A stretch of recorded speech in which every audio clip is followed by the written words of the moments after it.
Good morning student. आपण मागच्या लेक्चरमध्ये रिफ्रॅक्शन स्टडी केलं होतं, रिफ्रॅक्शनचं कॉज स्टडी केलं होतं, त्यानंतर स्नेल्स लॉ वगैरे आपण स्टडी केला होता, रिफ्रॅक्टिव्ह इंडेक्सचा फॉर्म्युला आपण स्टडी केला होता. According to Snell's law sine i upon sine r is equal to mu असतं. Refractive index mu is nothing but speed of light in air और vacuum divided by speed of light in given medium. हे relation आपण मागच्या लेक्चरमध्ये आपण study केले होते. मागच्या लेक्चरमध्ये थोडासा टेक्निकल प्रॉब्लेम झाल्यामुळे ते लेक्चर डिसकंटिन्यू झाले होते. तुम्ही ते आय होप तुम्ही ते दोन्ही लेक्चर बघितलेले असतील. हां, तर आता याच्या पुढचा पॉईंट आपल्याला स्टडी करायचा आहे, रिलेटिव्ह रिफ्रॅक्टिव्ह इंडेक्स.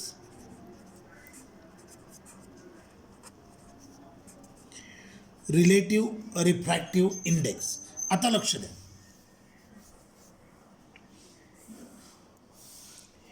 हे मीडियम 2 आहे, हे मीडियम 1 आहे. जनरली डेन्सर मीडियम असतं त्याला आपण 2 घेतो आणि रेअरर मीडियम असतं त्याला 1 घेतो. Ray of light is travelling from medium 1 to medium 2. आता याची आपल्याला रिलेटिव्ह रिफ्रॅक्टिव्ह इंडेक्स लिहायची आहे. आता रिलेटिव्ह रिफ्रॅक्टिव्ह इंडेक्स म्हणजे काय? Refractive index of one medium with respect to other. लक्षात आलं? Relative refractive index is nothing but refractive index of medium 1 with respect to medium with respect to other medium is called as relative refractive index. Refractive index of one medium with respect to other, that is nothing but relative refractive index. आता relative refractive index लिहायची कशी बघा. Light ज्या मीडियममध्ये entry करते तो number कायम बेसला लिहायचा, म्हणजे इथं आलं 2. ज्या मीडियममधून लाईट आले तो कायम टॉपला लिहायचा, म्हणजे हे आलं 1. आणि रीड करायचं फ्रॉम बॉटम टू टॉप. ह्याला रीड करतात refractive index of medium 2 with respect to medium 1. Clear झालं? लाईट ज्या मीडियममध्ये एंट्री करते तो कायम कुठे लिहायचा? बेसला. लाईट ज्या मीडियममधून आले तो टॉपला. आणि रीड कसं करायचं? Bottom to top. ह्याला रीड करतात refractive index of medium 2 with respect to medium 1. For example मी असं लिहिलं आहे एक्स आणि वाय, तर ह्याला रीड कसं कराल? Refractive index of medium X with respect to medium Y. Light कोणत्या मीडियममध्ये एंट्री करत असेल जो बेसला लिहिलेला असतो तिथे लाईट एंट्री करत असते, म्हणजे लाईट एंट्री कुठे करते? In medium x. आले कुठून? From medium Y. क्लिअर झालं? लाईट ज्या मीडियममध्ये एंट्री करते तो कायम बेसला लिहायचा आणि ज्या मीडियममधून आले तो त्याच्या टॉपला लिहायचं. आणि याला रीड करायचं refractive index of medium 2 with respect to medium 1. मग याचा फॉर्म्युला असतो μ2 अपॉन μ1. जो बेसला नंबर असतो ते मीडियम कायम न्यूमरेटरमध्ये घ्यायचं आणि जो टॉपला असतो ते मीडियम कायम डिनॉमिनेटरमध्ये घ्यायचं. क्लिअर झालं? So refractive index of 2 with respect to 1 फॉर्म्युलाला μ2 अपॉन μ1. आता बघा रिफ्रॅक्टिव्ह इंडेक्स ह्याला रीड करणार refractive index of medium 1 with respect to medium 2. So हे आलं μ1 अपॉन μ2. मग दोघांना मल्टिप्लाय करूयात. Refractive index of 2 with respect to 1 into refractive index of 1 with respect to 2 is equal to येणार μ2 अपॉन μ1 इंटू μ1 अपॉन μ2. बरोबर आहे? म्हणजे हे आलं refractive index of 2 with respect to 1 into refractive index of 1 with respect to 2 is equal to 1. हे μ2 cancel झालं, μ1 cancel झालं. म्हणजेच refractive index of medium 2 with respect to medium 1 is always equal to 1 upon refractive index of 1 with respect to 2. तर ह्या दोन refractive index असतात त्या एकमेकाच्या रिसिप्रोकल असतात. क्लिअर झालं? हा पॉईंट लक्षात आला. रिलेटिव्ह रिफ्रॅक्टिव्ह इंडेक्स याचा अर्थ refractive index of one medium with respect to other medium. Relative refractive index लिहिताना लाईट ज्या मीडियममध्ये एंट्री करते तो बेसला लिहायचं, ज्या मीडियममधून लाईट ट्रॅव्हल करते ते वर लिहायचं, बरोबर आहे. आणि रीड करताना फ्रॉम बॉटम टू टॉप, ह्याला रीड करतात refractive index of medium 2 with respect to medium 1, याला रीड करतात refractive index of 1 with respect to 2. Clear झालं. ह्या दोन refractive index of medium 1 with respect to medium 2 and refractive index of medium 2 with respect to medium 1, ह्या दोघांच्या ह्या दोन्ही refractive index एकमेकाच्या रिसिप्रोकल असतात किंवा यांचा प्रॉडक्ट किती असतो 1 असतो. आता सगळ्यात इम्पॉर्टंट काय ते बघा. When light travel from one medium to another medium then it deviate from its original path, that is nothing but refraction. बरोबर आहे. आपण मागच्या लेक्चरमध्ये स्टडी केलं आहे. When light travel from one medium to other medium it deviate from its original path, that phenomenon is nothing but refraction. आता आपण reflection देखील स्टडी केलं आहे. रिफ्लेक्शनच्या केसमध्ये लाईट सेम मीडियममध्ये बॅकवर्डला बाउन्स होते. रिफ्लेक्शन असेल तर मीडियम चेंज होत नाही, पण रिफ्रॅक्शन असेल तर मात्र मीडियम चेंज होतं. मी त्या दिवशी रिफ्लेक्शन शिकवतानाही सांगितलं होतं, when there is reflection then there is no change in wavelength, then there is no change in speed. बरोबर आहे ना.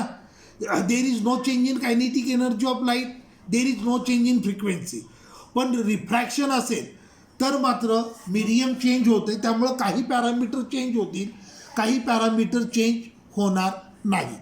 आता बघा, when light travel from rarer medium to denser medium then wavelength of light will decrease. लाईट जर rarer to denser जात असेल तर वेवलेंथ काय होईल, डिक्रीज होईल. Speed of light will decrease. Frequency remains, frequency and kinetic energy remains same. हे खूप इम्पॉर्टंट आहे. बऱ्याच जणांना 12वी संपलं तरी हे जमत नसतं. तर हे लक्षात आलं, लाईट रेअररमधून डेन्सरमध्ये ट्रॅव्हल होत असेल, डेन्सर मीडियममध्ये मीडियमची डेन्सिटी जास्त आहे, त्यामुळं वेवलेंथ डिक्रीज होते, स्पीड डिक्रीज होतो, फ्रिक्वेन्सीनी kinetic energy remains same. When light travel from denser medium to rarer medium then wavelength increases, speed increases, frequency and kinetic energy remains same. कळलं. हे दोन नीट किंवा जेईसाठी लागणारे इम्पॉर्टंट पॉईंट.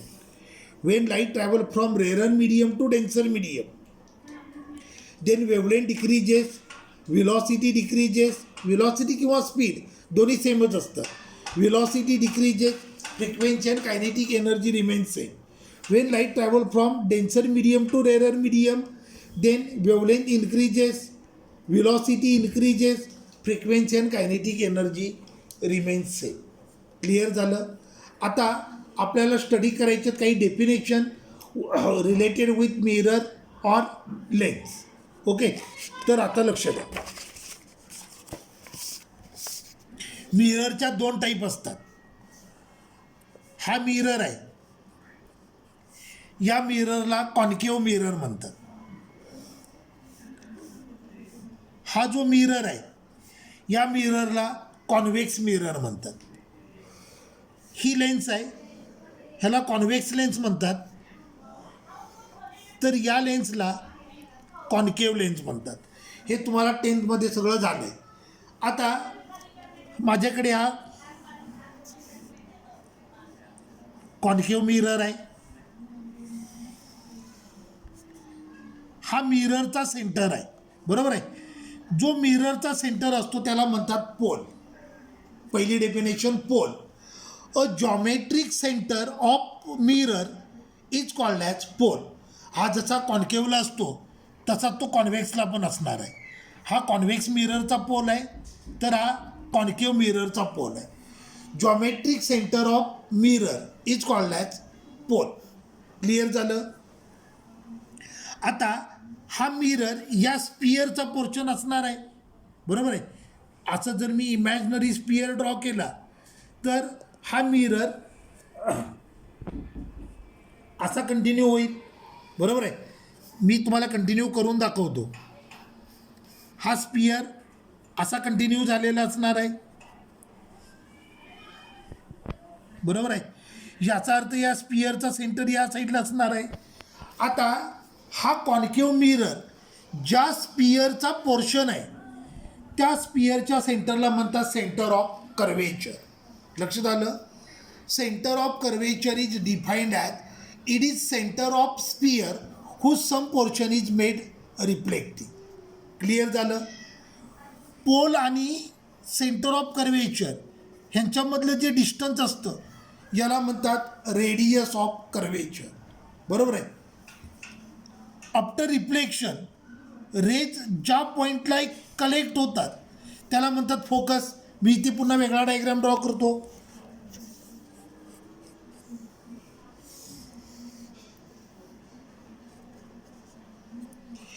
हे इन्फिनिटीकडनं आलेले रेज आहेत. आफ्टर रिफ्रॅक्शन ती या पॉईंटला कॉन्व्हर्ट झाले, तर हा पॉईंट म्हणजे काय, focus. Focus is a point on principal axis at which rays are converge after reflection from mirror. So या पॉईंटला म्हणतात फोकस. आणि फोकस आणि पोल ह्यांच्यामधलं जे डिस्टन्स असतं याला म्हणतात फोकल लेंथ. क्लिअर झालं. तर ह्या काही इम्पॉर्टंट डेफिनेशन ज्या आपल्याला पुढे ऑप्टिक स्टडी करताना लागणार आहेत. Centre of curvature, focus, pole, focal length, radius of curvature. अजून एक इम्पॉर्टंट डेफिनेशन आहे, हा कॉन्केव्ह मिरर आहे, बरोबर आहे.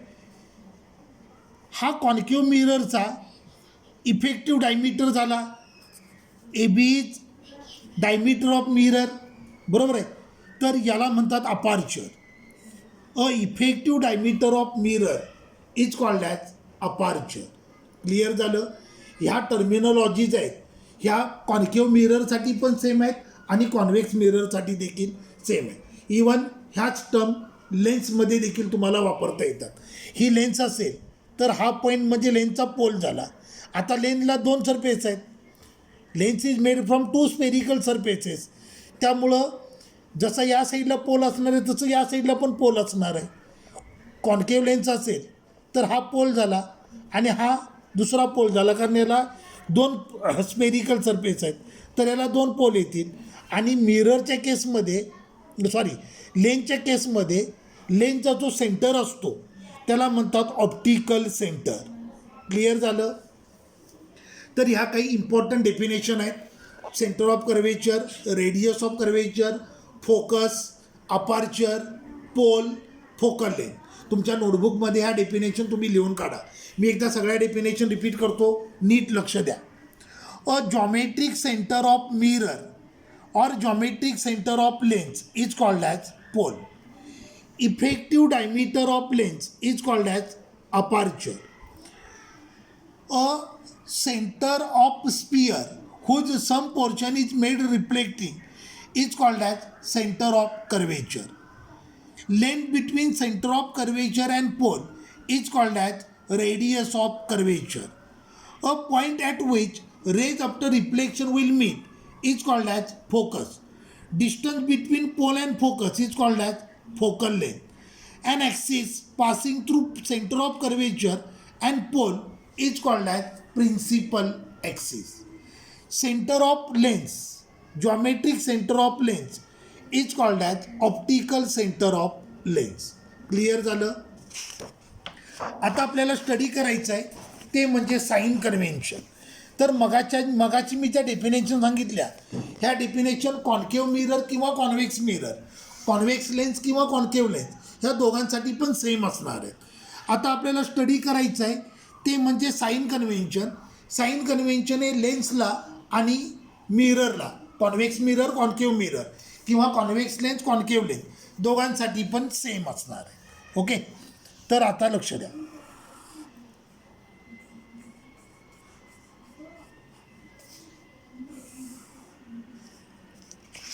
डायग्राम चुकला, मी नवीन डायग्राम ड्रॉ करतो.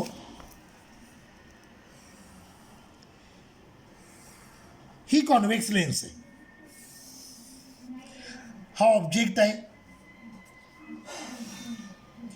हा रे ट्रॅव्हल झाला parallel to principal axis. So after refraction this ray will pass through focus. बरोबर आहे. हा सेकंड रे आहे which is pass through optical centre. So after refraction it will pass without any deviation. इथे form झाली image. बरोबर आहे. हे image फॉर्मेशनचे rules तुम्ही 10th स्टडी केले असतील. पहिला रूल काय असतो, a ray travelling parallel to principal axis after refraction it will pass through focus. A ray passing through optical centre after refraction it will pass without any deviation. आता हे दोन raise ज्या पॉईंटला मीट झाले, हे दोन रिफ्रॅक्टेड रेज ज्या पॉईंटला मीट झाले त्या पॉईंटला इमेज फॉर्म झाली. आता हे ऑप्टिकल सेंटर झालं, ए बी हा ऑब्जेक्ट आहे, यू हे ऑब्जेक्ट डिस्टन्स झालं, तर व्ही हे इमेज डिस्टन्स आहे. H1 हाईट ऑफ ऑब्जेक्ट, तर H2 हाईट ऑफ इमेज. बरोबर आहे. आता पहिलं important sign convention, all distance are measured from optical centre. सगळे डिस्टन्स कुठून मेजर करायचे आहेत, ऑप्टिकल सेंटरपासून मेजर करायचे. All distance are measured from optical centre.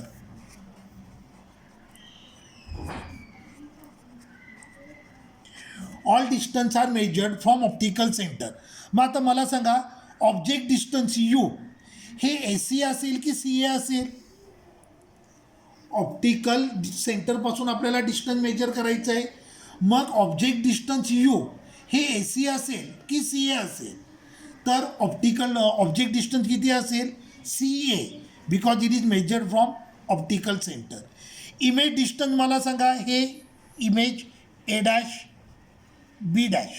मला सांगा इमेज डिस्टन्स A' असेल की CA' असेल, तर ते CA' असेल. तर पहिलं sign convention, all distance are measured from optical centre. आता लक्ष द्या. Second, distance measured in a same direction of incident ray is taken as positive. Same direction of incident ray positive and opposite to incident ray negative. आता लक्ष द्या. हा आपला original incident ray आहे. मी इथं त्याची डिरेक्शन दाखवतो. ओरिजिनल इन्सिडंट रेची डिरेक्शन ही आहे. जे डिस्टन्स इन्सिडंट रेच्या सेम डिरेक्शनला मेजर होतील ते पॉझिटिव्ह असतील, आणि जे डिस्टन्स इन्सिडंट रेच्या अपोजिट डिरेक्शनला मेजर होतील ते निगेटिव्ह असतील. आणि प्लस हे लक्षात ठेवायचे की डिस्टन्स कुठून मेजर करायचं आहे, ऑप्टिकल सेंटरपासून. मग आता या केसमध्ये बघा, ऑब्जेक्ट डिस्टन्स मेजर करणार CA opposite to incident ray, म्हणजे ऑब्जेक्ट डिस्टन्स कसं असेल, निगेटिव्ह असेल. तर इमेज डिस्टन्स आपलं CA' आहे which is in a same direction of incident ray, so हे पॉझिटिव्ह असेल. क्लिअर झालं. ऑब्जेक्ट डिस्टन्स तुम्ही मेजर करणार CA, म्हणजे C पासून A कडे मेजर करणार अपोजिट टू इन्सिडंट रे, म्हणून हे काय झालं, निगेटिव्ह. तर इमेज डिस्टन्स तुम्ही असं मेजर करणार CA' in a same direction of incident ray, म्हणून हे काय झालं, positive. Distance measured in vertically upward direction is taken as positive. जे डिस्टन्स व्हर्टिकली अपवर्ड डिरेक्शनला मेजर केलं आहे ते पॉझिटिव्ह असेल. तर जे डिस्टन्स व्हर्टिकली डाऊनवर्ड डिरेक्शनला मेजर केलं आहे ते निगेटिव्ह असेल. म्हणजे इथे इमेज डिस्टन्स निगेटिव्ह येणार. Height of image, so not image distance, height of image negative येणार, तर हाईट ऑफ ऑब्जेक्ट पॉझिटिव्ह येणार. क्लिअर झालं. तर हे साइन कन्व्हेन्शन देखील आपल्याला यूज करायचे आहेत. तर ऑप्टिक्सशी रिलेटेड एवढं बेसिक तुम्हाला सफिशियंट आहे.